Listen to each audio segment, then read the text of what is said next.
Dum, dum, dum, dum, dum, dum, dum, ba-dum. I have often walked down this street before, but the pavement always stayed beneath my feet before. All at once am I several stories high, knowing I'm on the street where you live. Where it all began. Hello everyone, welcome to another edition of Sessa's Corner. And today is the day. Today is the day that I put our Belleville Mayor, the one and only Michael Melham, on the hot seat as promised. Allow me to introduce once again our Belleville Mayor, Michael Melham. Mayor, thank you and welcome to Sessa's Corner. Of course, this is not your first time on Sessa's Corner. Let's take a quick moment to talk about coming full circle. Who would have thought that you'd be on Sessa's Corner again? Right. But the first time you were on Sessa's Corner, of course, was during our senior year at Belleville High School. Spring of '92, the interview took place. I think it was March of '92 to be more precise.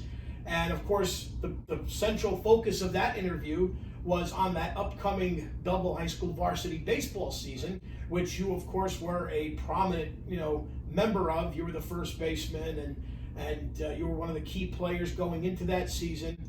And our interview, of course, focused on the baseball team and the upcoming season and all the good stuff that was going to come with that. And you guys had, as I recall, a pretty successful season. We had a great start. Yeah, we had a great start. I know a couple things didn't turn out our way later on, but overall it was a successful season. But it was an honor to interview you back then, and of course it's an honor to have the opportunity to interview you once again. As you now represent our, beloved township as the mayor. Where to begin? I mean, to break it all down, where do you begin? How would you describe these first 2 years? If I had to pick one word to describe, I would say transition. I think it was a transition for me to come on board. A lot of people might not necessarily realize this. This is not my first rodeo here. Of course. As a young 25-year-old council person, 20 years ago, I served here for 4 years. And then since then, for the last 15 or 16 years, my business has been in government. So people often ask me, is there anything you didn't anticipate, anything you didn't expect? And I say no. I really do, I say no. But it's been a transition, not so much for me, although certainly I've transitioned in the position. It's also been a transition for the township as a whole, and most certainly it's been a transition for the employees and some of the departments, because they now have a mayor who's here, who's on site. We now have a real administration that we've been really good at tackling some key problems in the town, and I think everybody's transitioning well. 2 years in, we're probably 2 weeks out from my 2-year anniversary of my swearing in, July 1st, 2018. And again, I just want to thank you. It's an honor to be here. 28 years ago was the last time I appeared on Sessa's Corner, and I'm probably one of the few people that will ever be on twice. I would agree with that, and again, it is an honor and a pleasure to be here. And there's so many topics, and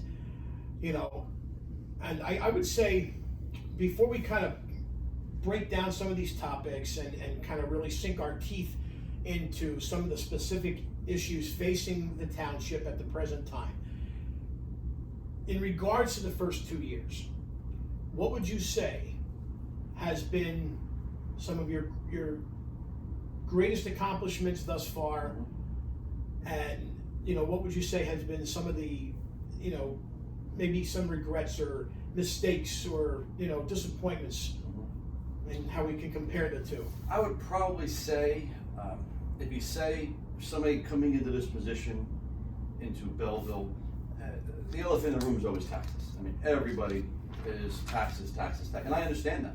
I said during the campaign that Belleville's residents are overtaxed, underserviced. Belleville's residents are overtaxed and don't have great facilities. I've said that, and 2 years in, while we're clipping away and we're chipping away at some of those services and some of those facilities, and we certainly are, we could probably talk about that in a little bit, taxes remain exactly the same. And I have no problem communicating that. As I said at this past Tuesday's council meeting, every single council person are taxpayers. And I own various properties in town. My taxes are probably $40,000 a year in property taxes. Councilman Cosarelli admitted on Tuesday's meeting, property taxes are here about $100,000. So every single member of the municipal council are taxpayers. So we feel it equally as everybody else does. And I've always said, I said during the campaign trail, I'm probably never going to be able to reduce your taxes dramatically, but I could work really hard providing good services and good facilities for the residents that are equal to or proportional to the taxes that they pay. So I would say that probably one of my biggest accomplishments, and something I'm very proud of, that doesn't get seen outside, by the way, is the team that we've built. We now have an administration here, and some people often accuse me when I say administration or I say council. The council's the council. That's mayor, council, that's the 7 of us. I define the administration as our senior administration, which is the mayor, which would be the township manager, which would be the township attorney, the assistant manager / police chief, and then maybe a CFO or somebody mixed in there. We are the nucleus that's really driving some future decisions and are being very progressive in a lot of our decision making. And that was a disadvantage. When I came into office, we had a part-time town manager. We had no CFO. So you can't have at that time, a 60 or $70 million corporation with a part-time CEO, which would be our township manager, and no CFO. And we've been building that team, and I'm very proud of the team that we built. We're now positioned to really take on some of these challenges, and we've been doing so, but now we're actually staring some of them dead in the face, and we're willing to take them all on. Well, very good point there. I mean, in order to move forward, you have to have a team in place. So that's obviously always the first step. Now, of course, you mentioned the biggest elephant, the taxes. And obviously the residents are feeling, this recent tax increase, my mother, of course, included. And, to start off, to break it down a little bit further, I mean, what would you say to someone at this point with regards to this most recent tax increase? Well, I like to put everything in perspective first, globally from a top-down view. And first, I explain to people that we live in northern New Jersey. Not only do we live in northern New Jersey, we're in Essex County, and your taxes are made up of 3 different things: municipal, as you know, county, and school board, school district. So you might travel out west. You might even go across the river here to North Arlington. It's a totally different structure. So at west, you might have regional schools. So you don't necessarily have a school that you're funding directly. Obviously, you still have proportional taxes that you pay for that. But you could just go across the river here, different services. Belleville here, we're a $72 million corporation last time I checked, and we provide a lot of services that people might take for granted, because if you live out west, maybe still in Fairfield, East Hanover, you don't necessarily have a paid fire department. So we have a paid fire department. Our ambulance, our EMTs are great. You call 911, they show up, and residents love that. But if you could just go across the river here, North Arlington, Corning, they don't have that. So they don't have that $12 or $14 million portion of their budget that we have. So I tell people all the time, it's all, you gotta put it in context. That's the overview of where we live here in Belleville and how things are run. The next thing I tell people is that because we're contractually obligated to our 300 to 400 municipal employees, every single year, they get a minimum of a 2% pay raise. Okay, and these contracts are often negotiated before people like me come in. As a matter of fact, when I came into office, we were 4 or 5 years out, meaning the contract had expired and was not renegotiated. But the roosters come home to roost. So I got dumped with negotiating every single major union contract our first year, and guess what? You have to pay retro. Hundreds of thousands, if not millions of dollars in retro pay, because all those years that it was just ignored. So with those employees getting a 2% raise. Not only that, insurances, as we all know in our private lives, insurances go up every single year. So to stand still, I say that, and I just want residents to know that I'm not blaming, I'm just explaining. I'm explaining how it is. So a 2% raise for every single municipal employee. Actually, our last raises were ticked up a little bit above that. Our insurance costs go up every single year. Now when you have that, coupled with what I say is a overall lack of development for the last decade or 2 decades, where no additional revenue comes in, who's gonna foot the bill? The residential taxpayers. It's just simple math, and it's regrettable, because Belleville should have been keeping par with every other surrounding municipality and developing as we went along. Sadly, for the last decade, 15 years out, Belleville built really nothing.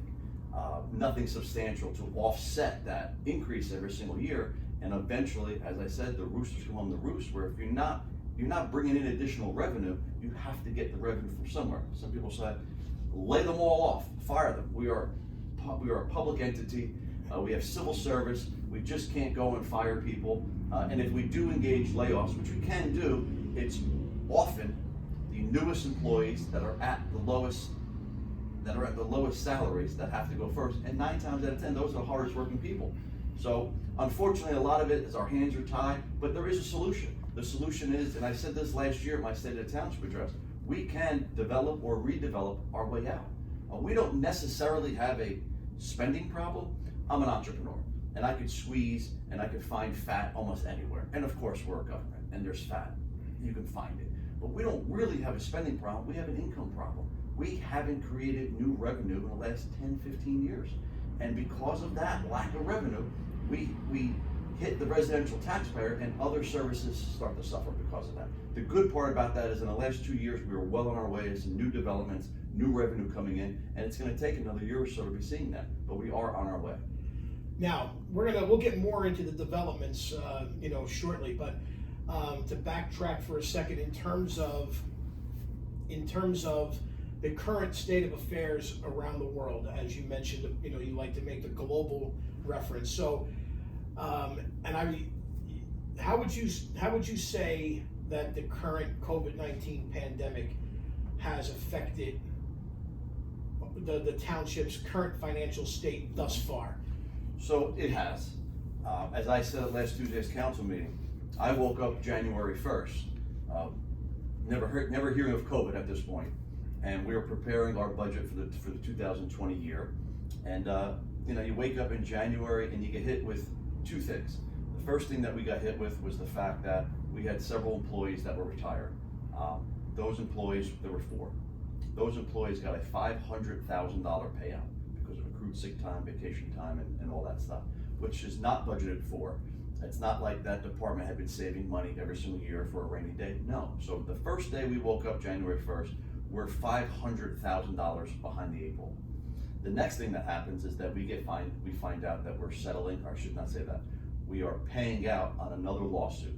There were many lawsuits that employees were retaliated against, employees were not treated properly, employees were fired unfairly, and they all initiated lawsuits years ago, well before 2018 for me. But that was on my predecessors. And unfortunately, now we're settling lawsuits. So we just settled a lawsuit for over $400,000. I keep saying settlement. We lost the lawsuit and we just paid out over $400,000 between legal fees and what that employee was owed. So between that $400,000 and the $500,000, we woke up January 1st and we were basically $900,000 in the hole. $900,000. Forget about the annual 2% increase that everybody gets. Forget about insurance costs going up. We were almost $1 million in the hole from January 1st. Then COVID happened. So some people don't understand. COVID meant to us that we have to expend money for sanitizers and different things. A lot of that will be reimbursed eventually, maybe at 75%, but will be reimbursed by the federal government. But what nobody understands is that our budget is twofold. We have expenses and then we have income, or what we consider revenue. Most people acknowledge that taxes are revenue to us, but we also have services. We have inspections from a construction code department. We have fees and fines and penalties from our court department, from our court. So without those revenues coming in, we were probably, I think I put it out there in my letter, $160,000 off in one department, $200,000 off another department. So we were another $400,000 or $500,000 off our revenue, and that was only the first few months of the year. So we were looking at a $1.5 million hole before we blinked. And there's other holes out there. We're working on a plan right now. Most residents don't know this. Another Christmas present I found when I got elected was the fact that we owe Newark $1.6 million for backwater charges.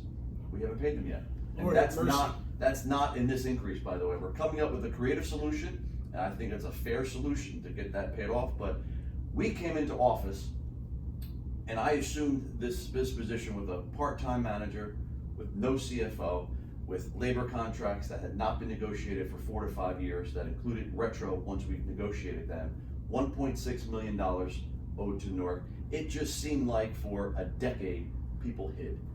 For a decade, the administration or the mayor or the council people that were really calling the shots back then just hid.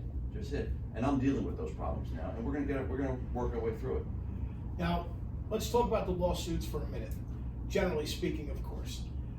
Now, doesn't the town, and you can clarify, doesn't the town have some sort of insurance that helps protect the town from like major lawsuit payouts that could offset the burden on the taxpayers? Right. How does that work? So we do, and I'm not an attorney, I can't speak to it specifically, but we have insurance for slip and fall.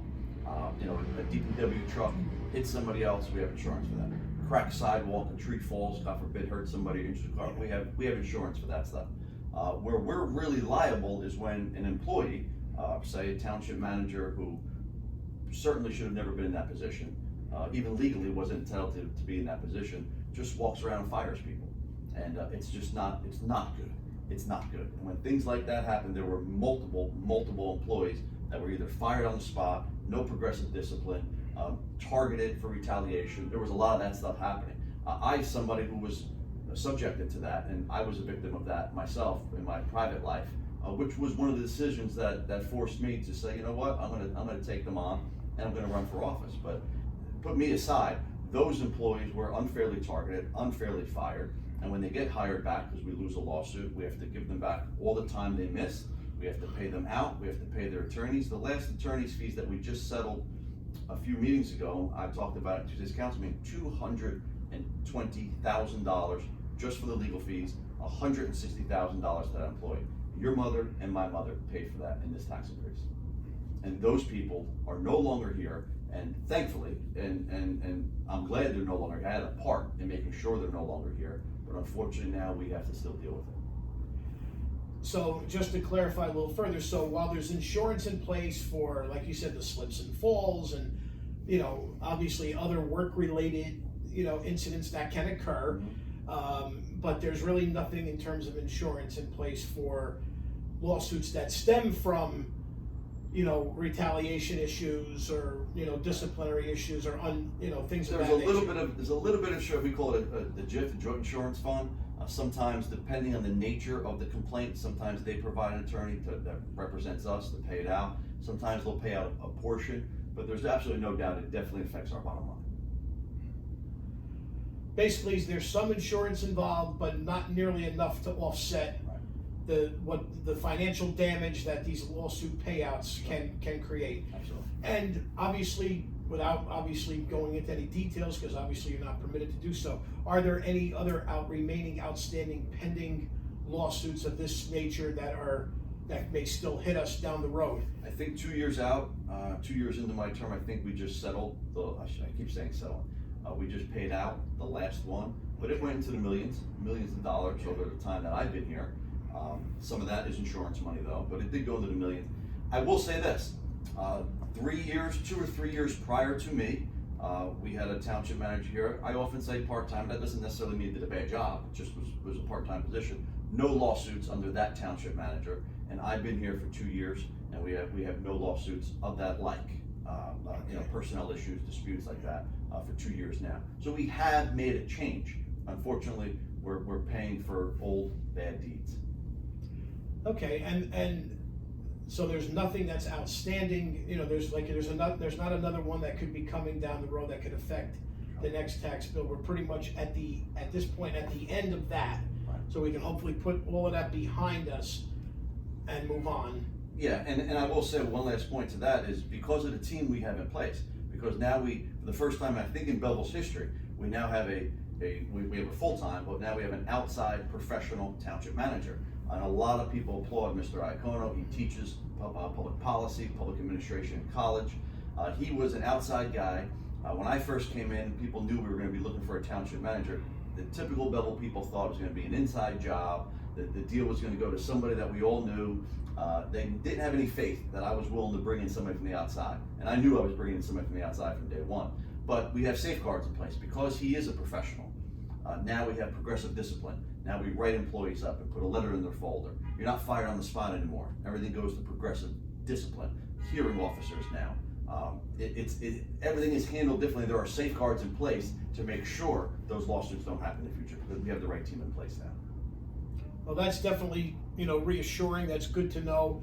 And of course, establishing that process obviously took some time, but now you have it in place. And as time goes on, overall, the township should reap the benefits of having a proper process in place. Sure.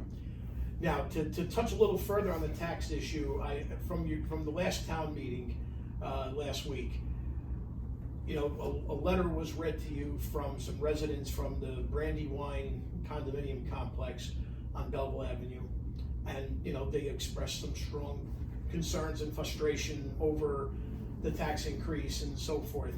And it sounded like they were touching on a lot of different topics combined into one letter.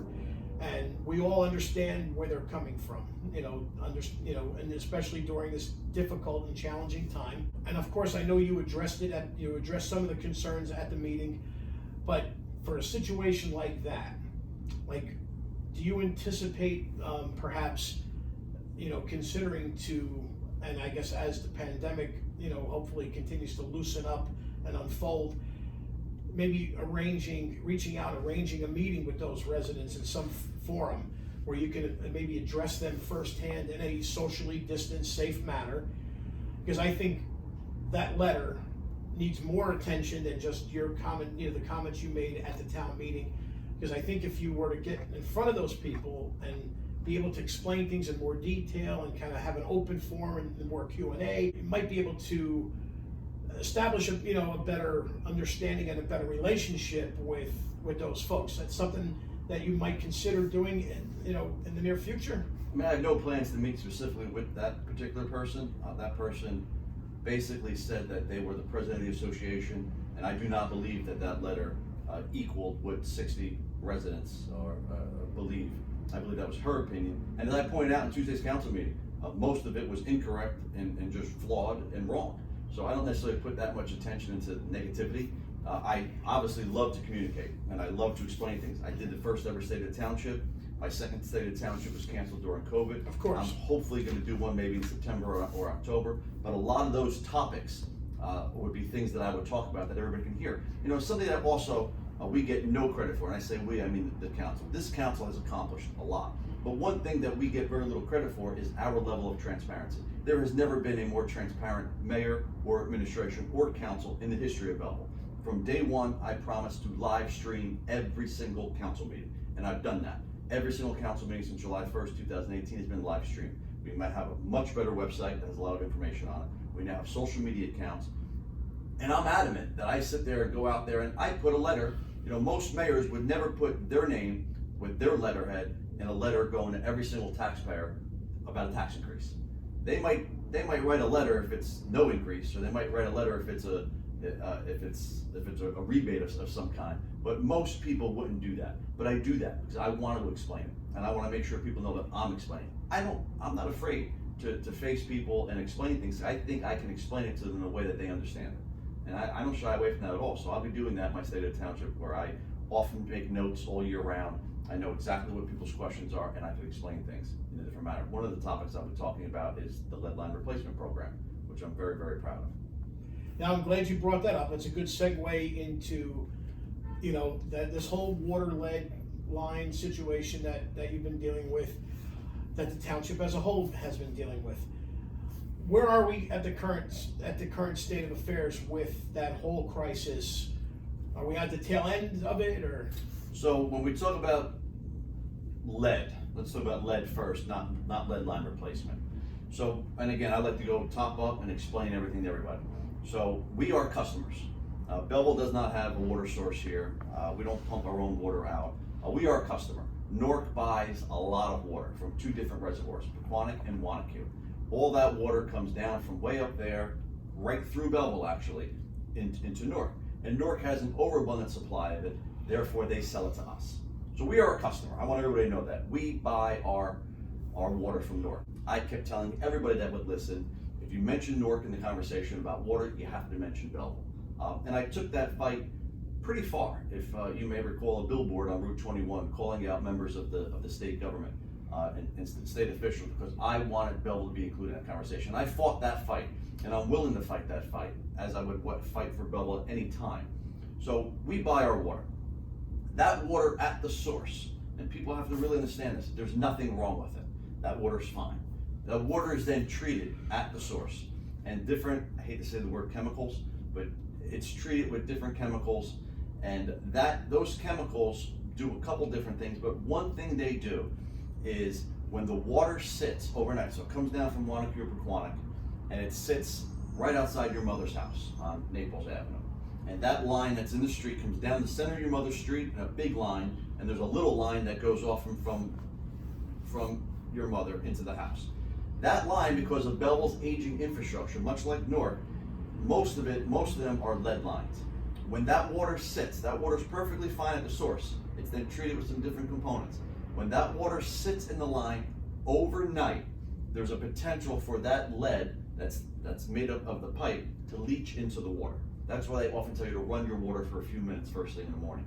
So what happens is that lead, because it's a lead line and the water sits in it overnight, has the potential to leach into the pipe. The treatment that Newark does at the source actually coats that line to prevent the lead from leaching in. That treatment had historically been failed. That's why we had lead in the water. Not because there's lead in the water up at the source, and if that water came right down to a pipe into your house or your mother's house, there wouldn't be any lead in it. It's when it sits overnight in a residential lead service line. It gets complicated. I used to live in the Rutan Estates section of Belleville. It's a newer section of town. They don't have lead lines because it was banned when that area was built. So those people don't have a lead issue, and it's very hard for me to explain to residents. They call up and say, I want a filter. And I say, man, where do you live? What does that matter? I'm a taxpayer. No, it does matter. You might live in a 3, 4, 5, or a multi-unit dwelling that a lead line is only about an inch.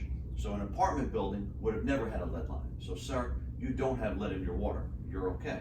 I live in a 4-family house. More than likely you don't, but we can check it for you. Or I live in Rutan Estates. I don't have any lead, so you're okay. So that posed a problem for us, because when they test quarterly, and I'm going to sum up on this so we can segue into the lead line replacement. Yes. When they test quarterly, the federal guideline is 15 parts per billion, okay, billion with a B. So if you have a billion particles, if only 15 of them are lead in the water, you then have to notice. And that's what we've been doing historically every quarter. Last few months ago, I came pretty close to promising that this quarter's test results were going to show that we were non-reportable. Newark's actually did, so I predicted it accurately for Newark. We just missed the mark in Belleville. I told you 15 parts per billion. We are 15.8 parts per billion. I'm going to go on record now and say next quarter, because Newark's new treatment is flushing through the system, next quarter we will not have that issue anymore. We will be non-reportable. There will be no negative where we have to report it and say, tell people and notice them that there's lead in the water. I'm going to say next quarter we're not going to have that problem. We will be below that 15 parts per billion. The treatment is one way to fix the problem. Now, as we segue into lead line replacement, there's only one permanent solution, and that permanent solution is total lead line replacement. That's the only way. It's probably a $40 million infrastructure investment. So all my residents out there that are unhappy about the most recent tax increase, our municipal budget is about $72 million. Imagine half our municipal budget would be for one project, a $40 million lead line replacement program. We can't do that right now, but we have a solution. And the solution is, and again, it's a complicated topic. As you know, being from Silver Lake pays Newark directly for their water. They're on Newark's infrastructure, because at one point we were all together. That's right. So they're on, and that's what makes this complicated. I have a portion of town like Rutan Estates that has no lead lines. I have a portion of town that's Silver Lake that's on Newark's infrastructure, so much so they're billed quarterly from Newark. They don't get a bill from us. So what Newark decided to do, Newark went out and bonded $150 million for lead line replacement, and that included Silver Lake. I sat with Mayor Baraka. I have a great relationship with him, and he assured me that Silver Lake would be included when he did Newark's infrastructure upgrade, and he kept his word, and he did it. So the Silver Lake portion of Belleville is nearly complete, I believe, with total lead line replacement. Now I have the rest of Belleville to deal with, and I have to figure out a way to get lead line replacement. How do we do that? I do not feel comfortable blanket burdening the entire township with a tax increase to pay for it. Why is that? Because people in Silver Lake don't have lead lines anymore, and they pay North directly, and people in Rutan Estates probably our most taxed neighborhood, let's call it. They don't have lead lines either. So we're coming up with a creative solution. I'm gonna be talking about that in my state of township, but we're gonna look at tackling it through the water bill. So whenever you have a water bill, if we go out and do the lead line replacement, and again, lead lines are the residential, the homeowner's responsibility. They're not municipal responsibility. Our line that comes down the center of the street, that's our responsibility, isn't lead. That lead line that goes from the center of the street to the house, well, that is lead. And many years ago, in one of the properties I owned, I spent almost $7,000 to replace it. So we're coming up with a creative solution that's gonna let homeowners get the lead lines replaced, and they're gonna be able to have like a 2% interest over 20 years. So it might cost them an additional $10 per quarter, $10 or $15 per quarter in their quarterly water bill. And if they wanna take the opportunity to take advantage of that program, we're gonna be able to do that. We're gonna get a bulk buying power. It's not gonna cost you $8,000, $9,000. It might cost you 5 or 6 because we're gonna do a whole bunch at one time. And you can pay it off over 20 years through your quarterly water payment. So we're working on creative solutions. I don't want to blanket burn the entire town, but we are going to solve the problem. And that creative solution that you just referred to, obviously the details of it are still being, ironed out, but it sounds to me like it would be sort of like a low interest loan type situation that a resident can apply through the township for, that's gonna get potentially paid back as part of their water bill. I mean, for all intents and purposes. Over 20 years potentially. Okay. So you're going to make your quarterly water bill go up a little bit. I think it was $10, $12, $15 per quarter extra, but you're going to pay that off over 20 years. It's not a debt to you. It's not on your credit file. It doesn't really go against the house. We came up with a creative way to do that, and I think it's a fair way. It's not fair to tax people that live in Silver Lake, and not fair to tax people in Rutan Estates because they don't have the problem. And it is a residential homeowner's problem, and we're going to assist them in solving their problem. And to the best of your knowledge, how soon until this particular creative solution, this proposal, becomes a final product and it's officially offered to the... Very soon. We're looking at doing the first 700 lines this year, 2020. So very soon. That's going to be a pilot, and to see how well that goes, and then we can expand it broadband. And again, we're being very smart. What happens is we're going to tackle this seasonally, and we want to tackle it with our road improvement program. So next year, in 2021, in spring of 2021, if we're going to dig up 15 streets because they're due for pavement, those are the streets that we're going to target for lead line replacement. I don't want to dig up new streets, and I want to do it. Plus, we save a little bit of a cost because the street's already dug up for the most part. So we're being very smart. Killing about two this. birds with one stone, Absolutely. basically. And we're making smart, intelligent decisions here. We really are. And those are the things that the average resident or taxpayer don't necessarily see, in a day-to-day basis and an ongoing basis. But we are making smart decisions where we want to couple the lead line replacement program with our future road improvement programs. The majority of, the residents' understanding of what's going on is being given the proper information and communication as to the specifics of how all of this gets broken down. And hopefully this interview is one of the first opportunities where these things are getting broken down to a point where it's going to become more comprehensible for the residents to understand what's happening, what has happened, what's happening, and what's being done to hopefully minimize and offset the burdens, the financial burdens, on them now and hopefully going forward. Now, that kind of segues into, you mentioned before about, development. And, we talk, you have this area in need of rehabilitation and, developments and things of that nature. So, this area in need of rehabilitation, exactly what is it? What does it mean? So you fast forward now to something that just came out this past Tuesday. So These are legal definitions: area in need of redevelopment and area in need of rehabilitation. They're legal definitions. These aren't my phrases. These are in state statute, and we have to abide by how the state wants us to abide by it. So if I back up for 1 second, over the last 2 years, some residents have heard about these area in need of redevelopment, and they've heard about pilots. Pilot is an acronym for payment in lieu of taxes.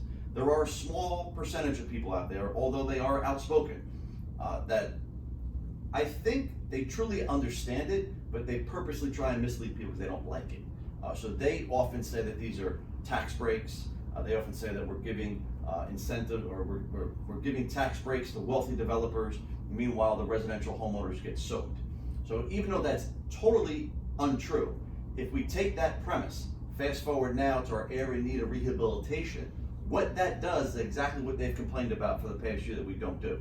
What that does is it allows your mom, the single family homeowner, somebody that owns a 2-family house, owner occupied, if they want to make improvements to their house, they could defer the taxes. I've often said, we penalize, and I say we, I don't mean necessarily Belleville, it's the system. The system of property tax penalizes you for improving your house. If you want to put an addition on your house, you want to blow out the second story, put a dormer on it, put a new roof on it, that's a substantial investment from you. As long as the investment is more than $25,000, which those two types of renovations would be, you would immediately get hit with a tax increase because you either built your house larger, or you added square footage, or you put a deck, or you put a pool on. So you made your house nicer, but you get hit with a tax increase on top of your normal annual increases that we all know usually happen. So what we did is say that, okay, if you're gonna make that kind of investment, and we want that, we want that investment, you could now defer that additional tax increase over 5 years. The first year, you pay nothing. The second year, you pay 20%, and then it ticks up. Now, legally, we could only offer an abatement of that type if the property is in what's called an area of need of rehabilitation. That protects the average property owner from somebody like the mayor or the town manager walking around saying, Anthony, you're my friend, we're gonna give you a tax abatement. No, you over there, you're my friend, and give you a tax abatement. It doesn't work that way. So in order for the plan to work, the subject property has to be in what's called an area in need of rehabilitation. Belleville is not the first town. There's been about, I posted it, or I answered somebody's question the other day, there's been about 10 or 12 towns that I'm aware of, in New Jersey alone, that have done this. It's a blanket generalization over the township. It says, because of our aging infrastructure, because of X, Y, and Z criteria, it does qualify for an area in need of rehabilitation. Therefore, any properties inside there can actually get this abatement. It's a great program. And I know that that small percentage of people that are against everything out there really ramped it up and really tried to turn this thing around. And it was actually positive, because I got a phone call from 2 reporters asking me about it on Tuesday. I explained it to them. They said, this is a great program for the residents. I said, it is, and please help me share that. And they did. And now I've gotten calls and emails from even residents that complained at Tuesday's council meeting because they get their news from unreliable sources, and they heard my explanation and my over-explanation, and my over-explanation of it on Tuesday's council meeting actually emailed me the next day and said, wow, it's a great program, thank you for doing that. So that's an area of need of rehabilitation. That's something new. I think where you wanted to talk about was some of these pilots and some of these developments that are. Well, I wanted to cover both, and before you get into the development aspect, in keeping with your comment about the residents that called you, that were able to get the clarification on this program, and now they understand it better. I actually was in communication with a resident from the Rutan Estates area over the last couple days, Bob Adams, who I think I've told you about in the past, and he heard about the program and he understands, and he was very, complimentary of the concept as well. So, so it's starting to get out there in terms of, the true aspects of this program and the favorable aspects of it. Again, it all goes back to what I said before and what you were saying before, communication and how the messages are getting out there. And obviously, that's an ongoing battle, is making sure that the residents are getting and receiving the correct and accurate, information. And we all know what an ongoing struggle that is. And you have to be obviously on your game constantly to ensure that.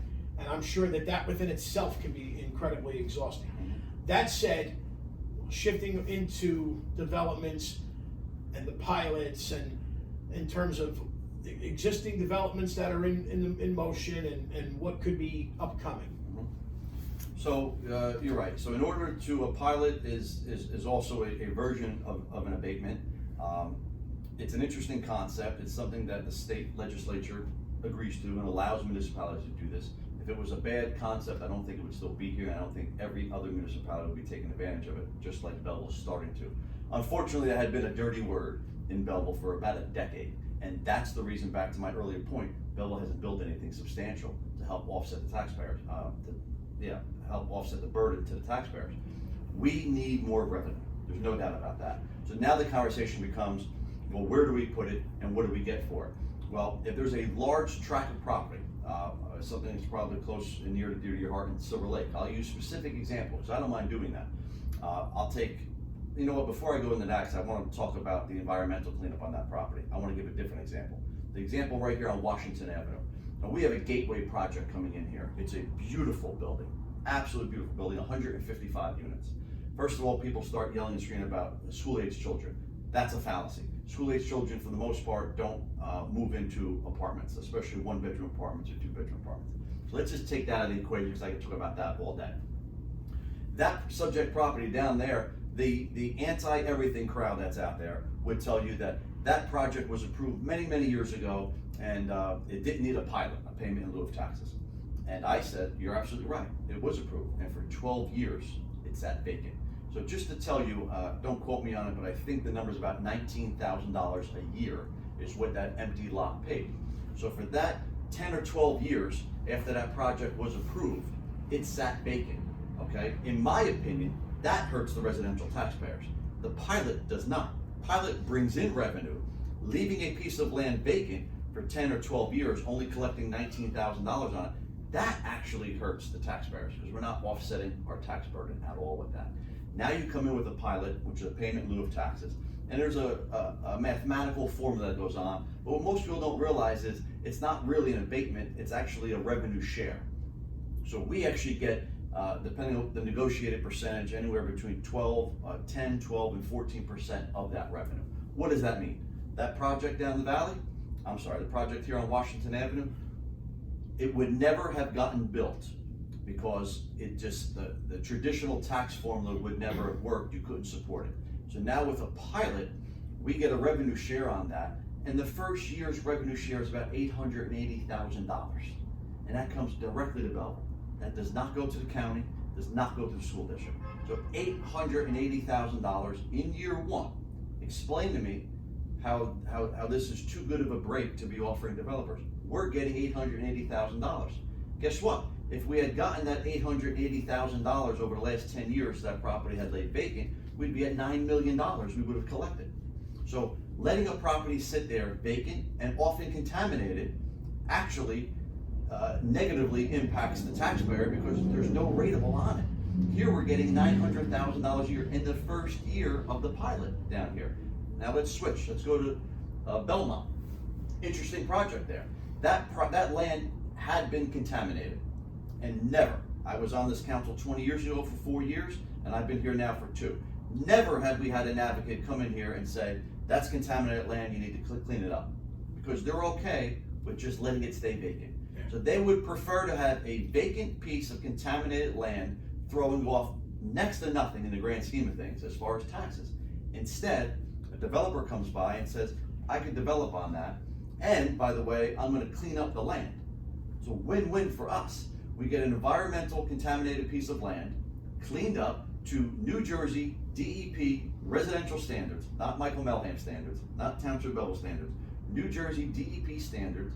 That property gets remediated to residential standards, and on top of that, a windfall in revenue. And again, the argument is, well, if you don't give a pilot, it's going to be vacant for another 30 or 40 years, and it's going to remain contaminated. So now, because we offered a pilot, which we get a piece of the revenue, it's going to be upwards of $1 million probably a year. We get a piece of the pie. We're now invested and we want this project to succeed, and we get a contaminated piece of vacant land off the books, uncontaminated, to New Jersey DEP standards, and we get a piece of the pie. I can't understand why this concept is so foreign to a few people that are actually very outspoken about this. I can't see it, but we have those projects. Also, I'll tell you, speaking of us working with things and creating different programs, is the fact that when these developers come in, they often take some of the money and they give a community give back. And they say, we want to be good community partners. And this is something interesting, because the town before me did a few pilots, and they took community give back money. Sometimes it was $1 million, sometimes it was $750,000. They took that money, they dumped it right to the municipal budget, and poof, it just got absorbed and went away. We have a policy now for the last 2 years. Any money that comes in that way, community give back money, gets reinvested into the community. So we have a project down in the valley, most people know it as the Walter Kitty site. 24 acres. This will be the first council, the first administration to actually get a development on that property. That's gonna be a development. That community give back is north of $1 million, and we're trying to build an indoor turf facility for the residents and for the children of Belleville. So we're taking that money and we're putting it to good use. We're reinvesting it back in. Whereas prior councils took the money, dumped it right into the budget, we're taking those community give back dollars and actually investing it back into the community. Right by the senior building on Mill Street, that wing of another wing is going up there. I think they're giving us $50,000 or $60,000 to upgrade our senior building there. New LED lighting. Rather than take that money and absorb it to the budget, we're putting it back into the community to actually build some tangible facilities and tangible assets. The other thing that developers do is they give what's called a COA contribution. So depending on how many units they build, they have to pay the township a certain amount of money for low income or affordable housing.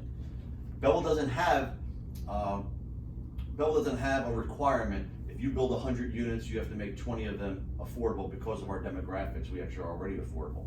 So what they have to do is pay. When they pay into us, we now have a nest egg, and I'm going to be talking about this in my State of Township address, of upwards of $400,000 to $500,000 that sits in a pot. And people like your mom can tap that pot to actually put improvements on their house at no cost to them. If they stay in the house for 5 years, they never have to pay it back. We can give out $25,000 grants, never having to pay them back because of the smart decisions that we're making. Now, is that something that's already available, or it's in the process? The pot is building. There's a couple $100,000 in the pot. A couple meetings ago, we passed necessary legislation to actually start creating the program, but it's there, and I'll be highlighting that in my State of Township speech. And what is that going to be called? Is there a name for it yet? It's very similar. A lot of people might recognize the program. It's very similar to the program the county has. The Essex County Home Improvement Program, which I'm very familiar with. Right. So it's literally that program, but instead of being administered by the county, it's now being administered from Belleville, because we finally have a pot of money to use, and we finally have that pot of money because of the developments that we're bringing in. So it does trickle back to the residents and taxpayer. And now getting back to the developments and the impending developments, you mentioned the Belmont Avenue, you mentioned Walter Kitty, you mentioned Washington Avenue. What else? Are there others in the pipeline? Sure, there's a few that are currently, let's talk about the ones that are currently digging or under construction. And keep in mind, we were delayed a bit because of COVID. We have Franklin Avenue at the Nutley border. So Franklin and Nutley border, they're well on their way. Yes. That was an old gas station. So you enter Nutley, it's nice. You leave Nutley into Belleville, you see an ugly gas station. Now we have what's called a gateway project there, so a project that we're very proud. That was traditionally financed by the way. I passed by it yesterday, as a matter of fact. And it's coming along well. Yeah. That was a traditional development, no pilot on that project. Then we go to the Silver Lake project, which I just talked about. That project, I believe it's around 150 units, residential units, mostly one bedrooms, studios, and something called micro apartments, which is basically a dorm. We're trying to attract young professionals because the light rail is right there. Yes. Belleville has never taken advantage of that light rail. We're now attracting developments around that area that are going to have a positive impact on that light rail, which is why we believe we can attract young professionals that don't have cars, that want a one bedroom or studio apartment, because they just hop on the train and they go. That project is already underway. Footings in the ground, contaminated land is already gone. Right down here, another gateway project. You know, somebody early on in my administration, or I should say in my term, told me they didn't necessarily know where Newark ended and Belleville began, or vice versa, depending on which way you're going. This project here is going to be on William Street in Washington. It's going to be a gateway project. Even though it's a few blocks into Belleville, it's a beautiful development, something that you would see in Harrison, those style developments. Most of these constructions are what's called 4/1. So you have one story of retail, maybe a restaurant, some kind of shops, and then you have 3 or 4 levels on top of that of residential. That's going to be 150 units. We now have another unit project across the motorcycle mall, very large development there. That's going to be a beautiful project. We're still talking about the overall design of that, but we're thinking it's going to be 2 buildings with some kind of a center courtyard. Now you can have a farmer's market there, a pop-up concert on the weekend, cobblestone, fountain. It's going to be really nice. And you're talking down on Washington Avenue, across from the new motorcycle mall.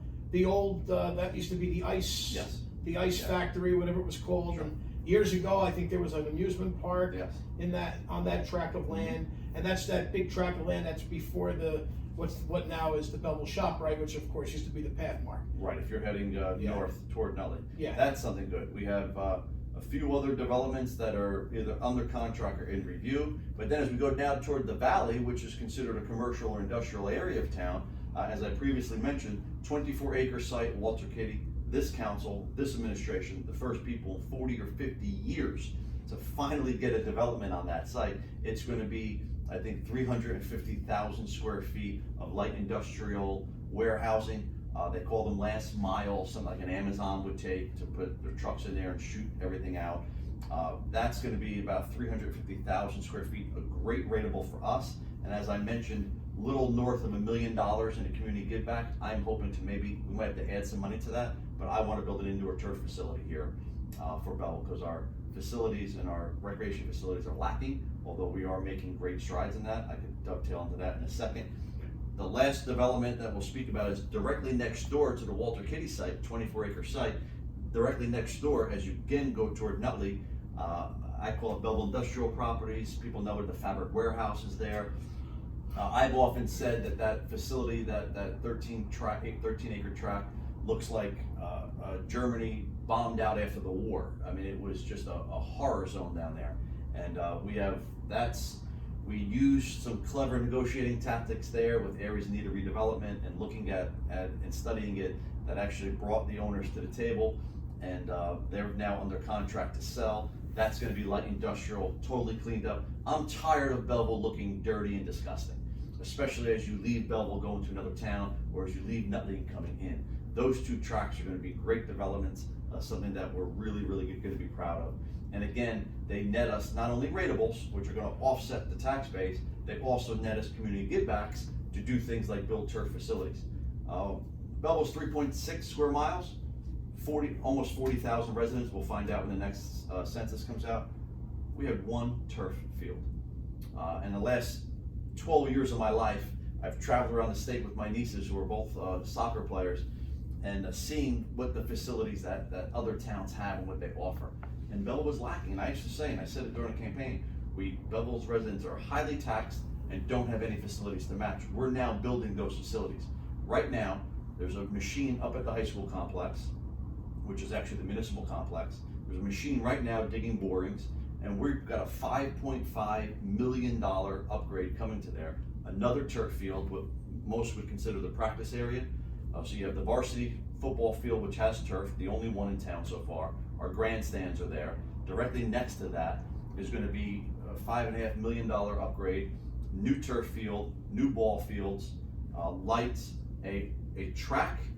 Since you and I were in high school, people have been wanting a track. This council, this administration, this mayor has finally given this town a track. It's a competitive track, 6 or 8 lanes, whatever it has to be for meets, and we're getting that. On top of that, the school district jumped on board, and school number 8 is going to be turf. So now we're going to end up with 3 turf fields. We're going to end up finally with facilities, recreational facilities, that proportionally match the taxes you pay. And again, I keep holding out hope for 2 things: that indoor turf facility, we're going to build it. Soccer is a big thing right now in Belleville, and I believe that we should offer more opportunities, especially for indoor facilities. I think that's going to come. And then some call it a long shot. I don't call it a long shot, and I'll be announcing some updates on that in my state of township. But I still believe the 12 12-acre site known as the Newark Reservoir. If you take a map of Belleville and drop a pin in the dead center of Belleville, that 12-acre site, which is the Newark Reservoir, I firmly believe one day that's going to be ours for a park. And what can we do with that park? Just like Lyndhurst does, Nutley does, Northumberland does. You're talking about concerts in the summertime. You're talking about movies under the stars in the summertime. We really don't have a facility to do that with. And in my opinion, that's going to be the spot. And that's a game changer for Belleville. The possibilities could be endless for that. And you mentioned a couple of updates on that in your upcoming State of the Town. Can you give us a glimpse? Can you give us a hint? Can you? Sure. As I mentioned, I have a great relationship with Roz Baraka, the Newark Mayor. I've talked to him at length about this. I've gone as far as gone to Washington, D.C. and talked to our Congressman, Mr. Series, on this, and he told me next time I'm in the area, I want to take a tour. A month later, called me up, Mike, I'm going to be in the area, let's go for that tour. I took a congressperson there, and we walked that facility. Since then, we've had formal discussions with Newark. Since then, the Township Council has approved going forward and engaging Newark. Our Township Attorney has drafted what we consider a memorandum of understanding, and that is now currently in the hands of Newark, waiting a signature. Once we get that signature, we can then go through formally. We've engaged the services of a engineering company. They've come up with a concept plan, and we used that to make our pitch, and I formally made the pitch to the city of Newark. Newark's elected officials, the mayor, two council people that I'm fairly tight with, have all said it seems like it's a go. Seems like something we can do. It might end up getting slowed down at the federal level because it is an abandoned reservoir and there are some pipes that do go underneath it. We might have some hiccups there, but Belleville's on board. I believe Newark's on board. I'd like to have that signature in place before the State of the Township to announce it. Well, that would be incredible, and it's a game changer for Belleville. And the funds involved with that acquisition would be coming from. I don't want to give up too much right now, but we've made an offer to Newark that if they accept and if they sign a memorandum of understanding, we can acquire that property for nothing. Really? Yeah. So I tell people all the time, what would you pay? What would the residents of Belleville be willing to pay for a 12-acre park? Probably a lot. Make the upfront investment and then you'll have it forever.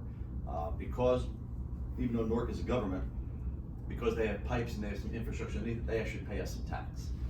And we're looking at negotiating maybe a tax forgiveness for the little bit of tax that they pay on that property in exchange for us being able to maintain them. We might never ever own the property, but we're maybe looking at like a 99-year lease for $1 or something like that, of which I want to make sure that I pay the $1 on that one. Well, that's very impressive, and I look forward to the more formal, detailed information on that coming forward. And I've been a long-standing proponent of that property for recreation purposes for the town as a whole. And in years past, it always fell on deaf ears. And well, let me speak to that for just 1 second. Yeah. There have been. This is not a new, crazy, harebrained idea that Mayor Melham came up with. This Newark Reservoir has been the subject of about 3 different negotiations with 3 different administrations in Newark. And again, I believe that if it's going to happen, I believe that this council, this administration, this mayor are going to be the ones to get it done. We're doing a lot of things, and this council has been amazing. They're hungry, they're aggressive. I think they see the positive things that are happening. When I took the oath of office July 1st on 2018, you were probably in the room. Yep.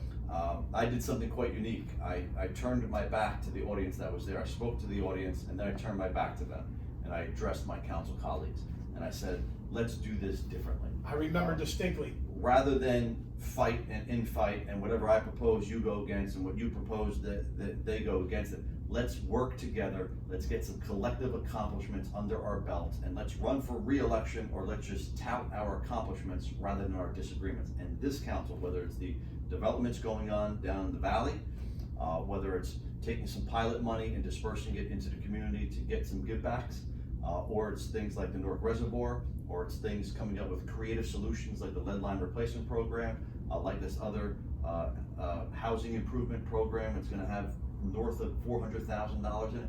This council is actually getting those things done. I'm very proud of this council. Now, going back for a minute on the municipal stadium upgrades and that you mentioned that are forthcoming, just to clarify, okay, and the funds for that project are coming from? Good question. So, again, distinction. Most recreational complexes that are attached to a high school in 90% of municipalities belong to a school district. Yeah. Belleville is quite unique, where we consider that, or we don't consider it, it's named the Municipal Stadium Complex. So it's ours. It belongs to the It's municipality. town property. It is town Yes. property. Before I answer your question, I was just at a baseball game. The varsity field looks absolutely amazing. Yes, it does. That field notoriously flooded. This council, this administration hired the right company to irrigate it properly. I was there, I think it was Thursday night.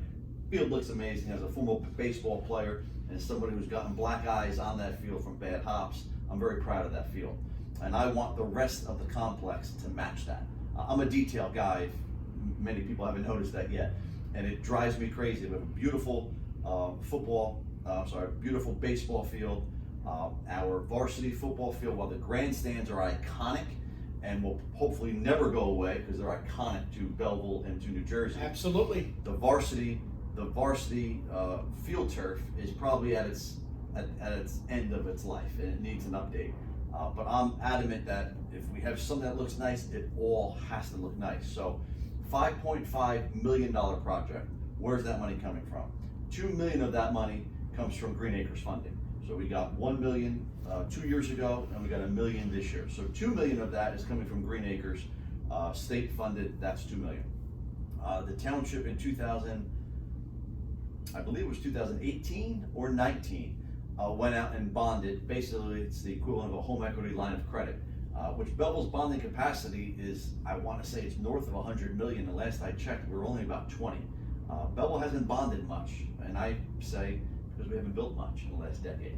So we went out and bonded $3.5 million, and as we start to draw from that bond, we'll be paying that back. But the monthly fee to pay that back is already incorporated in last year and this year's taxes, so it's not gonna, it's already in there. But when you pay off $3 million over 20 years monthly, it comes to be a small number, and it's worth the investment. So taxpayers do fund a portion of that. The state funds the $2 million of that, and again, it will be a second turf field. It'll be lined and striped for football, for of course soccer. You could turn your soccer goals on the side and get maybe 2 or maybe 4 different soccer fields at a time. It will have lights, but most notably, it will have a track around it, which is something that Belleville has never really had a competitive, and that's, I'm talking about a real track, like spongy, nice, not a cinder track, not a walking trail, done with all that stuff. It's gonna be nice. It's gonna be real nice. I'm definitely excited about that. Can't happen soon enough, needless to say. Now, a couple other things that I want to get to, and I know there's so much to talk about, but a couple other things I feel we need to touch on. And let's just stay on recreation for a moment, just to kind of finish up a recreation topic. In listening to, or I should say, in watching this past week's town meeting, I know there were some comments at a brief part of the meeting about looking at recreation fees, and I know the decision was to table it, in light of the challenging times that everybody's going through with the COVID pandemic, and something like that, of course, if it does come to pass, is something I've said from day one. You and I have had conversations in the past, and we go back 20 years ago on this topic. Timing is key with the possibility of implementing a fee for recreation sports in the town of Belleville. You and I had a lot of healthy and debates on this topic in the past. I remember when you were on the council 20 years ago as the 4th Ward councilman, and the council at the time had implemented a recreation fee, and it was at the same time that the stadium was shut down for renovation. Everybody had to play in the road, and I remember having conversations with you and other members of the council at the time. Guys, not the best time to do this. You're shutting everything down. Everybody's playing on the road, and it was implemented at the same time. Lord knows, it was not well received by the public at the time, and a lot of this comes down to timing and implementation. Implementing the fee at that time when the stadium was shut down was definitely not the right decision. And I expressed my input back at the time. Unfortunately, it fell on deaf ears. But this time around, of course, much different set of circumstances, and definitely given the pandemic, definitely not the right time. I've always been a supporter of fees for our recreation programs, providing it's implemented correctly. And when I say correctly, meaning it's got to be done at the right time, when everything's in full swing, when things are not tough around us.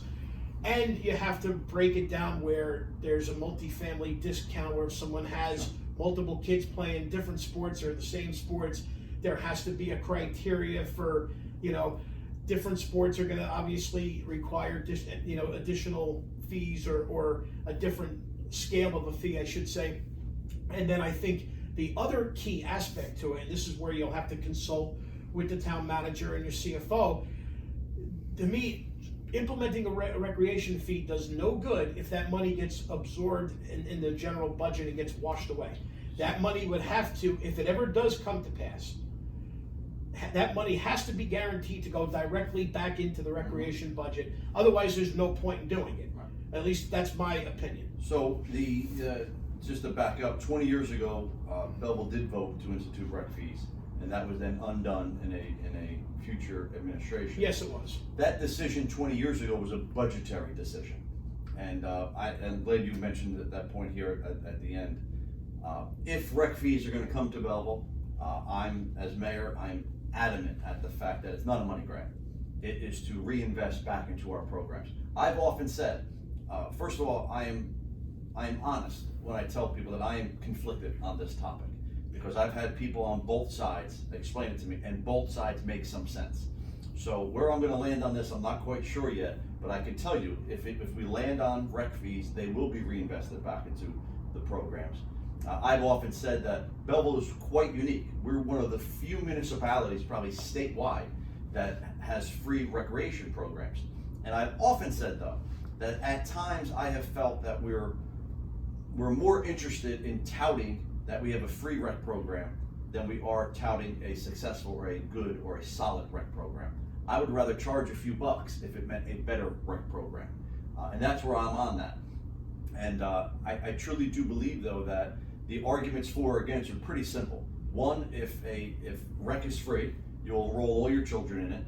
And I've heard from coaches that have a list of 40 children and have to come up with 4 teams of 10, and on opening day, 13 people show up because they register kids and then they fall off or they don't want to play. Lack of commitment. Right, and there's no skin in the game because you didn't pay for it. So if you pay for it, there's skin in the game. And again, when I say pay for, the projections that we're looking at were on average about $30.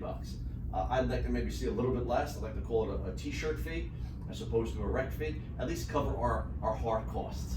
Our hard costs, because you register for free for 4 children, we hand you 4 shirts and you never show up again. So at least cover the cost of the t-shirt. Is something I said. Then it also becomes, I hate to use the term babysitting, but it also comes where I'm going to register my child for free. He's not really into it, but I could dump him off there while I go shopping or I go somewhere and then come back and pick him up. And I think it hurts. I think it hurts because then we have kids that either don't want to be there or not showing up. I would rather potentially have a couple bucks that we can, again, reinvest back into the program, better equipment, whatever tools our coaches are often volunteer, whatever tools and equipment and strategies and services that they need to augment them and help them. I want to be able to provide that. And it will create, I believe, a better feeder program, which was the conversation of Tuesday's council meeting. So I'm on both sides of it. Then again, the flip side of that is I will say that, as I often say, our residents are highly taxed and they've had terrible facilities and services. Why charge them more money to have the same exact level of service? So if we're going to charge, you're going to get a better program. It's going to be reinvested into that program. And as you said, obviously we would have multi-child discounts. Obviously, if a child can't afford, we would never refuse a child play. We have plenty of resources here, nonprofit resources here. We have plenty of resources that absolutely no child would ever go without being able to afford to play or without the necessary equipment. Now, and that's good to know. And just to touch a little bit more on the that discussion in terms of the current state of the recreation programs and the feeder. As you know, I've been involved with the Belleville recreation programs in one way, shape, or form, in multiple ways, since I was 16. Going back to when we were still in high school, I got involved, and I've been involved every year, and I mean, you name it, I've been in that capacity. I've been in so many different programs, and and as you know, I know a lot about what's taking place in the past and what's taking place currently, and the conversation from the town meeting, the other night, I think may have gotten a little misconstrued, and I also think, I know there was a mention of a committee to kind of look at things, and I tell you, there's a lot that the recreation department is currently doing on the sports aspect of things in terms of being a feeder system that the council may not be fully aware of. And understandably, because you guys are dealing with so many other issues, not that the recreation is not important, not to diminish the value of it, but you guys have had so many other, I want to say, for lack of a better way of putting it, more pressing topics within the past year to deal with. And it's understandable that each of you may not be up to speed 100% on everything that's taking place with our recreation programs. And just to touch on it quickly, like you mentioned, you were at the game this past Thursday night. That's one of the travel baseball programs that our recreation department, organized for this summer. Once recreation activities were allowed to resume on a limited basis, and that's just one of many things. We have travel on the recreation level for soccer. We have travel. And I'm not talking about the Belleville soccer, so that's separate. I'm talking, we now have rec travel soccer. We've had rec travel baseball fall and summer, as well as in the spring, in addition to the rec seasons. And then in terms of football, and when that committee eventually is formed, and I would love to maybe, have the opportunity to be a part of some discussions where I can maybe shed some light on things. And I know Mr. Augusta, the rec director, who I feel does a great job, can definitely break down and give you guys so many more details that you guys may not have at your fingertips at the present time in terms of the work that's being done, especially with the football program. The Junior Buccaneer football program has a great relationship with our current varsity football coach, Jermaine Johnson. He's at every practice. He's involved in every step of the way with the Junior Buck program and its feeder system capabilities with the high school. So there's a lot more that's being done with the recreation programs, and I think the council as a whole is currently aware of. So just keep that in mind. Now, in the interest of time, I want to hit a couple other topics. One of the things that came up at the meeting from this past week was, and I know you guys got some criticism over, was about the council health benefits, which, as you had pointed out, has always been there. And if I remember correctly, and correct me if I'm wrong, from 20 years ago, okay, when you were on the council the first time as 4th Ward councilman, I remember you guys passing a resolution back then, or it might have been an ordinance, you can correct me on that too, where you guys eliminated council health benefits back then. It was subsequently So, yeah, 20 years ago, I mean, council health benefits is not a new thing. Not overall, no. Right, but there are some people that are just getting involved in Belleville that actually believe what other people say, and it's just not true. Council health benefits is not a new thing. 20 years ago, when I was on the council, we had health benefits. Every single council member. And again, just to back up, I like to always back up for one split second. People think this is a part-time job. This is not a part-time job for me. I put 40 to 50, 60 hours a week in here. My salary, and I'm a salaried employee, my salary is extremely low. Most people wouldn't realize that I make $7,000 a year as mayor, and the council only makes $6,000. The amount of time that we put in putting my life and my business on hold to be here, which is the job that I wanted, which is why I ran for office, but it's not a part-time job. It is, I put 40 to 50, 60 hours in sometimes. 20 years ago, we had health benefits. Council has always had health benefits. Again, it was probably something that, because your salary isn't high, it's worked into your compensation because you are putting so much time and effort in, and it's a way to attract good quality people to potentially even run for office if you have that perk. So 20 years ago we had benefits, no problem. I have access to the information, but I'm just generally speaking. At some time after that, I left office in 2004. I want to say maybe it was around, I might get the years screwed up, but maybe around 2012, the council then passed an ordinance to eliminate the benefits. In 2012 or 14, I think it was. They passed an ordinance to get rid of the benefits. At that point, they said it was a budgetary thing. Interestingly, though, they grandfathered themselves in, so they kept getting their benefits, but anybody newly sworn in would not get the benefits. The problem with that was after those terms expired for those council people, and if they got reelected, they got sworn in again. Technically, the benefits should have stopped, but they never stopped. Realizing those benefits never stopped, they tried to correct it, and they corrected it wrong. They tried to correct it by a resolution. Most people may or may not understand you can't change an ordinance by a resolution, but they passed the resolution. And again, it goes back to the leadership we had at the time, township manager we had at the time, township attorney that was never present at the time, and they were allowed to pass a resolution, and they passed it unanimously.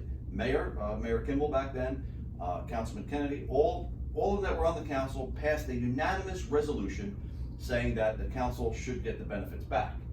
They did it incorrectly, but it was the will or the intent of the council was clear from a 7-0 vote that was their desire, and they got the benefits back. They had been doing that.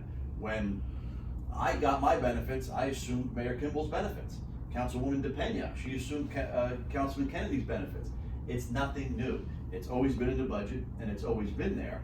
What we did, because we've been cleaning up a lot of ordinances, all we did was we were willing to put it out there to correct the mistake of trying to correct a ordinance by a resolution from the previous council, and all we did was we took their intent, which was a 7-0 vote on a resolution, reauthorizing benefits, and we cleaned it up because the council had been getting benefits the entire time. We cleaned that up by passing the ordinance, which did draw some fire, and I don't have a problem sitting up there and explaining it and taking it. We could have very easily kept getting the benefits without ever doing that, and it wouldn't have become what this became, because we have been getting the benefits anyway.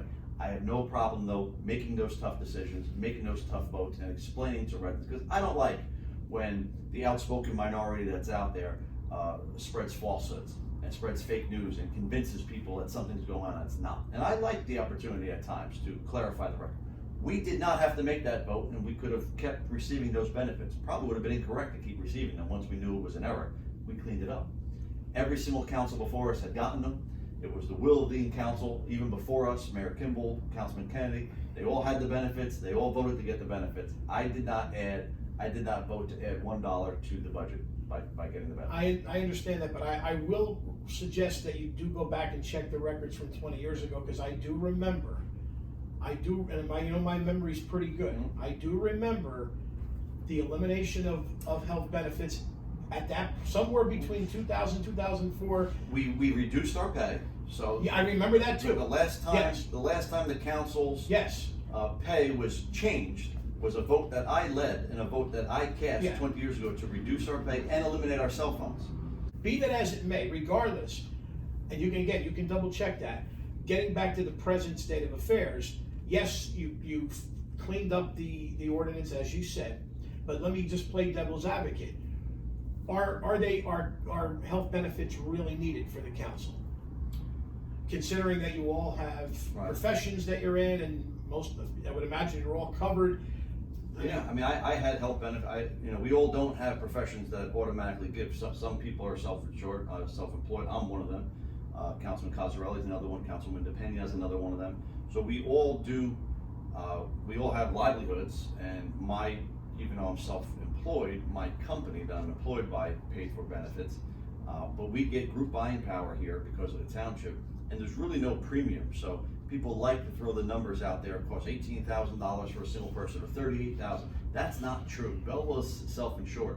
If I only go for an annual physical every single year, Belleville pays that one doctor's bill and pays virtually nothing else for me.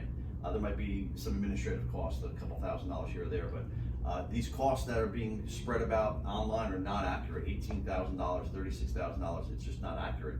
I'm okay with the concept that the elected officials are salaried employees, employees, I do believe, are entitled to benefits. And I'm kind of okay with the fact that I put a lot of time in. We're not really paid or compensated for our time. If we can join in on the group buying power of, we have a group plan, a group policy, and that plan, I'm okay explaining to the residents why I think it's appropriate and why it's okay for the council to get benefits. Fair enough. And again, it's nothing new. Our the people that we replaced had the same exact benefits that we had. I recognize that, and I would just still also recommend you checking those back records, because I remember them being eliminated at one time and then coming. It was either 2012 or 14. No, I'm going back to 20 years ago, and it's worth you double checking for your own edification for further discussions you may have on this topic with other people down the road. Furthermore, I got to touch on something else. I know you guys talked a little bit about it at the meeting this past week with Councilman Natari. What in God's name is going on with the post office? And I know you got Congressman Sears involved. I mean, to think that we have to get Congress involved with mail delivery, it just seems absolutely unfathomable. It's a mess.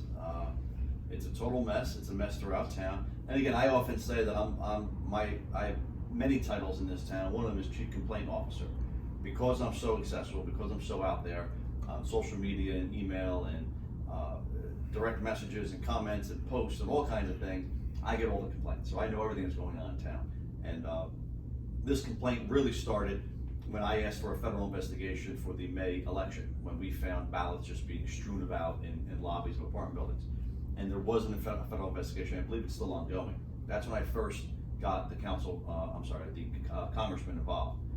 Since then, it's gotten worse and worse, progressively worse and worse. And it affects everybody. It was really bad in Silver Lake, I remember. It's really bad locally throughout the different neighborhoods, but it's bad here at Town Hall. We had to call the postmaster themselves and get mail delivery to Belleville because we didn't have mail for 3 days. After that, I remember when it was just recently, a few months ago, our water bills went out and quarterly tax payments were due. And obviously there's a grace period of 10 or 15 days, whatever it might be. And then there's a penalty if you're late. We got mail that went from Belleville to Belleville, a Belleville resident, to Belleville Town Hall, Belleville to Belleville, that took 6 and 7 weeks to get here, that got to us, those checks for, it's called the water payment. Those checks got here 6-7 weeks after the deadline, and we had to waive all the late fees. So it screwed us up accounting wise. It screwed us up with our software that tallies all this up. It's a bad problem. I've gotten the congressman involved. He's in his office now personally involved in every individual complaint. For instance, yesterday I received an email from a lady who just got her ballots delivered for the election, and she said, "This is ridiculous how late it really is." It's a terrible situation. Keep in mind, the post office is a government entity, and which is why our congressperson involved. It's not private like UPS or FedEx. It's Correct. a government entity, and unfortunately, they're either overwhelmed, and I'm not quite sure what the problem is. I've just read reports online now saying that they're being delivery people are being told, if you got too much, just don't deliver it. I mean, it's sad. It's a sad state of affairs when you have people, especially our seniors, that might not have direct deposit. That's right. And are waiting for checks. And even my business, I work in 25 different municipalities. They still cut checks and mail them out to me monthly, and it's not easy to get those checks via the mail. I've resorted at times to not leaving anything for the post person to take away. I drive to another town and drop it in the mailbox there if I have to at times. It's a systemic problem. Our congressperson's involved. I'm very involved. Councilman Natari's involved. Councilman Cazarelli's involved. And we're going to stay on it. And it's one of those things that you just feel helpless, because besides complaining, there's very little that we could do. I would definitely encourage you to continue to update the residents on the progression of this issue, because I would imagine that Congressman's office is going to be providing updates probably on a daily basis regarding, what inroads they're making, hopeful inroads that they're going to be making with this situation. Because, it's one thing for mail to be late. Right. I know my mother has gotten mail sometimes 6, 7, 8 o'clock at night. That's bad enough. But to hear that different parts of town that people weren't getting mail 3, 4, 5 days in a row, that's a whole other ball of wax. Just leaves you scratching your head as to how that could ever happen. And I mean, you know, at first, when I first heard about I didn't take it that seriously. I figured it was just a fluky type thing. But then I kept hearing more and more, and actually a couple people called me to ask me, you know, what I had heard about it. And that's when I, in turn, reached out to you to find out what was going on. And now it's obviously it's escalated. And I mean, the fact that we have to get a congressman involved to look into the mail delivery is just unheard of to me. But it is what it is, as it's just one of these other nuts to crack at this point. And another thing I gotta ask you about. Last week, that beautiful Argentinian flag raising ceremony that took place in front of Town Hall.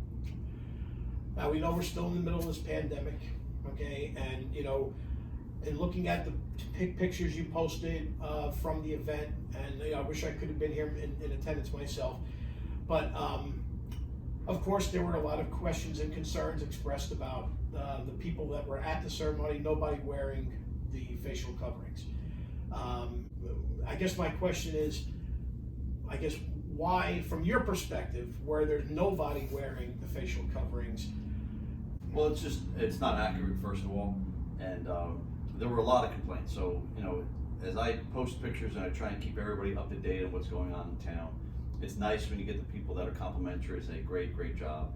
Sadly, recently there's been more negativity, I think, online, and it's just people are just flat out misinformed. There were also complaints, if you look at that post, also complaints that the American flag was taken down. And why was the American flag taken down? Yeah, I saw that. The American flag was not taken down, it just wasn't in the photo. So I welcome those people to come to our gatherings and come and see everybody wearing the mask. One of the speakers, you can clearly see, as he's speaking, the mask is around his throat because he pulled it down to speak by. So I welcome those people to come and see for themselves. Often photos are taken quickly where we gather and we take a picture and then we all separate from one another. I'm just not comfortable standing at a microphone if I'm alone wearing a mask. And it's just, I don't feel the need to do it because there's nobody else around me that I can contaminate. I don't feel that I can contaminate somebody, although that's just my opinion because I had COVID and I have antibodies and I've tested positive for antibodies. But again, if you see me on the street and you see me walking into a restaurant to use the restroom, I have a mask on. If you see me walking into a store here in Belleville, whether I'm getting lunch and I go inside to pick up my takeout order, I have a mask on. I follow all the rules. I make sure that I'm always masked to do that. Sitting outside, socially distant, you probably won't see me with a mask on. You won't see me with a mask on driving my car either. There's competing arguments to that, and there's even competing arguments for wearing a mask on a hot summer day too, especially if you're moving around and being mobile. Yeah. So I welcome those people to come to our events and see people wearing masks or see them socially distant, which is what we all wear. And then again, for photos, for that split second snapshot in time, you might not see a mask. That doesn't mean that there's no masks. Well, thank you for the clarification. I mean, again, I obviously understood that, and you know, I could see that, but I wanted to bring it to the forefront in this forum as well to try to get the message out. And you know, because you know, you took a lot of heat, as you saw online, and I mean, I think there was one woman, I forget her name, and I mean, that she was so disturbed by it that she said she sent the pictures to the state legislature. You know, which again is her prerogative, but I mean, you know, and a lot of this is optics, and you know, I have my detractors. You know, I'm terrible at pandering. I don't pander well. It's something I don't like to do, and I've seen other state officials. I've even seen the governor stand alone at a podium with a mask on, and I'm not quite sure why. You know, I'm not quite sure why when I see a picture of him and his wife together. Obviously, they live together. They share a home. They probably share a bed together. And to see them out in public masked, I'm not quite sure what that's about. And I'm not sure that people say, well, he's setting an example or that's a good example. I'm not quite sure doing something you don't need to do is actually setting a good example at times. So like I said, when it's required that I have to be in a mask, I'm in a mask and I follow the rules. I respect the businesses that ask you to wear a mask to go in to pick something up or take out. And I do all that. I'm just not a great pander, and I'm not really somebody that's gonna put too much effort or energy into something that's just for show. If I'm alone at a microphone, you probably will never see me in a mask. Well, you can't really speak obviously properly with it on in the first place. but, and I appreciate your candor on that, what's a very sensitive topic, needless to say. And, because Belleville did get their fair share of, COVID, victims and deaths and so forth. It's been a horrific situation all across the board. And obviously everyone ultimately wants the same thing, which is for this to be vanquished, for this whole thing to come to an end, and for everybody to be safe and healthy going forward. And, and of course there have been a lot of, miscommunication, and there's been a lot of inconsistencies, as to how this whole pandemic has been managed, and we're all caught in the middle of it, needless to say. To kind of bring us to a close, and I know we've covered a lot of ground. 2 years remaining on the term. You mentioned the upcoming State of the Township address, hopefully in September, pandemic pending. More to come, obviously, in terms of some of the topics we've covered, but generally speaking, 2 years left. What else can we expect from Mayor Melham and his team in terms of other upcoming initiatives going forward? I think you're going to start to see us start to collect. Like I said, it took us 2 years to set the table staff-wise, administration-wise. Let me get my hands around what's going on, or what I came into. We're uncovering things that we didn't know we were coming into. We're dealing with them all. I think the table is set. I think we have a good council. I think the council likes the direction that we're going. And I think most people out there like the direction that we're going. But it's time to start collecting some of the chips, I think. Some of the investments that we're making with these developments, I can't wait to start breaking ground. I can't wait to do those ribbon cuttings. I can't wait to get those buildings stood up, and I can't wait to get people in. I can't wait for the local economy to pick up, because I do think that once we have residents that are going to be in some of these buildings, these younger professionals, I think Belleville's going to change. I started this conversation with you out saying that we are a town in transition, and I think we're going to transition positively, and I think we're going to start to realize some of the investments that we're making development-wise, and finally start to see some help come to our residents. Whether that's the lead line replacement service, whether that's them taking advantage of our 5-year tax abatement, whether it's them using some of the money that we've collected from some of these developers to fix their houses, whether it's just the revenue checks that we're gonna get finally from some of these developments that, Walter Kitty, 24 acres of land vacant for 40, 50, 60 years. We're finally gonna start to get some return on these investments, and I think that's it. I think in the next 2 years, we're gonna start to see the beginning of some of the return on investment. It's gonna take longer than 2 years to fully realize it, though. As we all know, these things take time, and unfortunately, there's not a lot of patience out in the world today. There wasn't that much patience before this pandemic, and needless to say, I think there's even less patience, generally speaking, nowadays than ever before. And I think you yourself and myself included, we neither one of us have ever been that good at being patient. And so it all comes down to, but nonetheless, it does all come down to patience being a virtue, and allowing the work that's been done to take effect, and for those chips, as you say, to start to fall into place now. And I'm excited to see how things continue to evolve and develop over these next 2 years. And we look forward to the positive results. We look forward to, obviously, I'm sure there's going to be more challenges and more hurdles, that you're going to encounter. Needless to say, it's an ongoing battle, it's an ongoing saga. But we look forward to that journey. And I want to thank you so very much for this opportunity. I know we covered a lot of ground, and we could certainly probably continue this episode all day long, needless to say, but I want to thank you for your patience, for your time.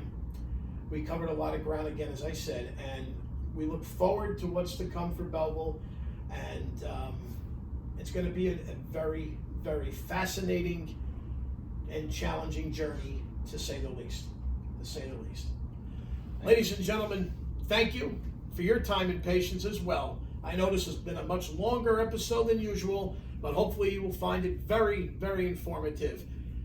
Please stay tuned. A lot more to come with Sessa's Corner, with upcoming editions. As I've mentioned, we're going to be paying tribute to my late brother Frankie. Also going to be having the opportunity to sit down with a true Belleville legend and DJ MC himself, Mike Chifo. Just to name a couple. We're going to also tackle a big debate. And again, what debate that will be, stay tuned. It's all upcoming in the next few editions of Sessa's Corner. Thank you all, and have a great day. God bless.